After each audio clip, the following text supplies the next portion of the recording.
So next one's from Danny Trouble. The subject is mistake. One of the main accusations that Chris Jericho's haters have for him is that in AEW, if anyone has any form of buzz going, he gets himself put into a storyline with them and pretty much kills off any buzz they had and just sets them back to square one. Ricky Starks is a perfect example of this.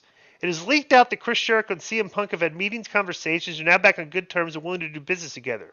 Question is this really a good idea? I know that Jericho's a real life buddy of you guys, but the fact is, he's simply not the star that he once was.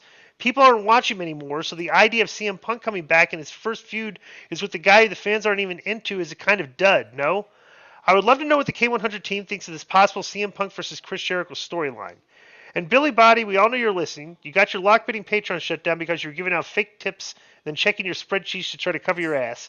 You got caught out trying to people out of their money, so you wrestling stalker. I would disagree. Any trouble? Good lord. Yeah, that's not true though. I don't know why he got his Patreon thing, but that's not what it's from.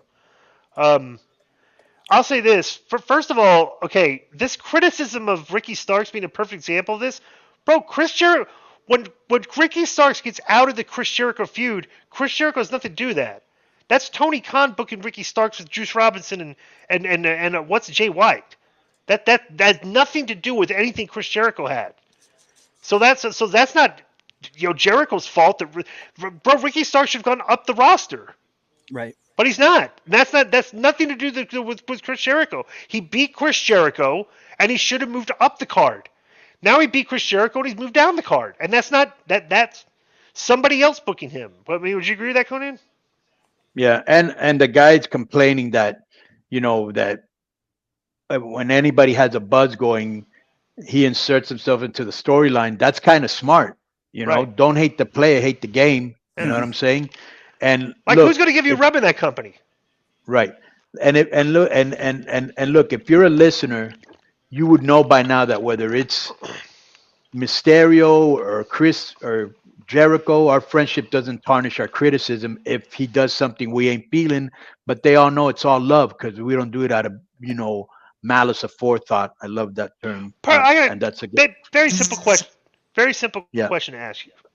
Yeah. If you're looking to get a rub and you're looking at that card, rank the people that you would want to get the rub from starting at the top. Who would be the first guy that would give you a rub? MJF. Are you sure? Jericho, Moxley. Bro, Jericho and Moxley, based on their history in this business, where they've been and how popular they've gotten. Daniel Bryan, right? Bro, look how much time they give MJF compared to everybody else. That's the guy I would want to be getting a rub from. Right. Also, just remember, bro, this is how fickle people are and how they'll turn on a dime. 2 years ago or 3 years ago, whatever it was, people were writing Jericho on the bubbly and Le Champion and all the stuff that he was doing in New Japan, yeah, and then coming out singing his music. Demo God.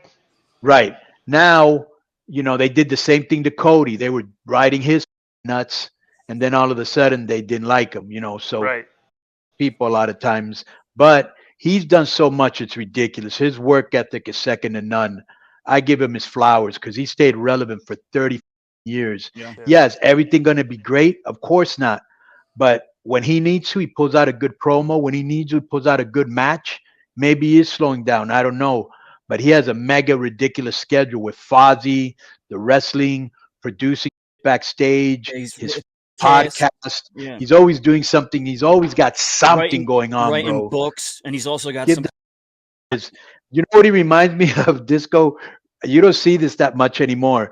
Remember in the old days on TV, they'd bring in the Chinese circus, and we'd be spinning one plate on a stick, and then he'd be spinning like two, and then by the end he'd be spinning like 10 plates. That's Chris Jericho, I've been saying since Punk returned that I wanted to see Jericho and Punk go head to head on the mic, and I've been saying that for weeks now since Punk's return has been rumored. So I'm not on that team where people don't want to see that. I want to see that, and that has nothing to do with me being a 3-time Talk is Jericho guest at all. I swear.